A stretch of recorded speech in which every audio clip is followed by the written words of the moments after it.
আসসালামু আলাইকুম। মাজারের কুমিরকে জ্যান্ত কুকুর খাওয়ানোর ঘটনায় গোটা দেশ এখন তোলপাড়।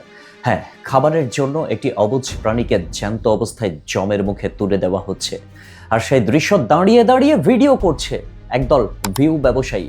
সম্প্রতি বাগেরহাটের খানজাহান আলীর মাজার সংলগ্ন দিঘিতে একটি অসুস্থ কুকুরকে শেকলে বেঁধে কুমিরের আহার বানানোর যে ভিডিও সামনে এসেছে তা দেখে শিউরে উঠেছে পুরো দেশ। এটা কি কোনো সভ্য সমাজের চিত্র, নাকি ধর্মের নামে চলা মধ্যযুগীয় বর্বরতা?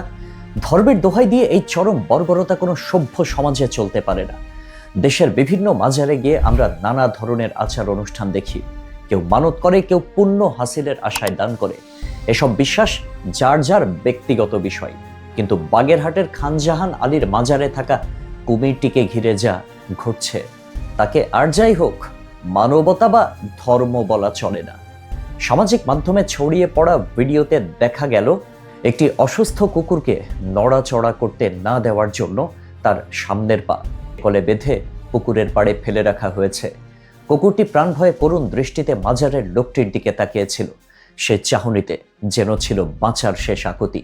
কিন্তু সৃষ্টির সেরা জীব দাবি করা মানুষগুলোর মনে বিন্দুমাত্র দয়া মায়া মমতা জাগেনি।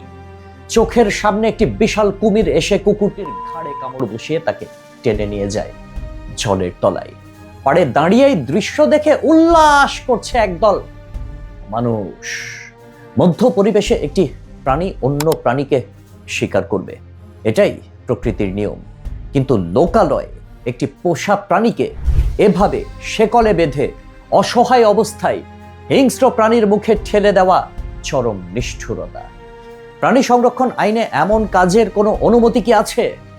পৃথিবীর কোনো ধর্ম কি বলে যে একটি প্রাণীকে অকারণে কষ্ট দিয়ে অন্য প্রাণীকে খাওয়ালে স্রষ্টা খুশি হবেন? মাজারের খাদেমরা কুমিরের উসিলাই মানত আর ভক্তদের কাছ থেকে অর্থ উপার্জন করে, তা নিয়ে সাধারণ মানুষের মাথা ব্যথা কম।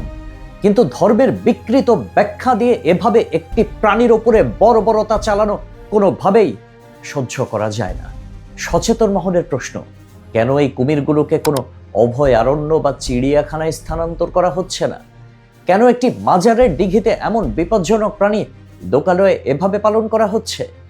বাংলাদেশে প্রাণী কল্যাণ আইন থাকা সত্ত্বেও কিভাবে জনসম্মুখে এমন ঘটনা ঘটে? বিরল প্রজাতির কুমির পালনের সুনির্দিষ্ট নিয়ম থাকলেও মাজারের পুকুরে এভাবে প্রদর্শন এবং জ্যান্ত পশু খাওয়ানো স্পষ্টতই আইনের লঙ্ঘন।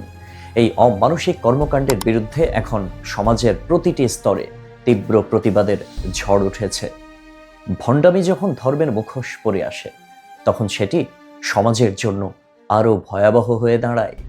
যে মানুষগুলো কুকুরের সেই করুণ চাহনি দেখে পৈশাচিক আনন্দ পেয়েছে, তাদের বিবেক কি কোনোদিন জাগ্রত হবে? আমরা এই ঘটনার তীব্র প্রতিবাদ জানাই এবং অবিলম্বে মাজারের ওই কুমিরকে যথাযথ স্থানে হস্তান্তরের দাবি জানাচ্ছি। সৃষ্টির সেরা জীব হিসেবে আমাদের পরিচয় যেন পশুত্বের কাছে হেরে না যায়, এটাই হোক আজকের শপথ। আল্লাহ হাফেজ।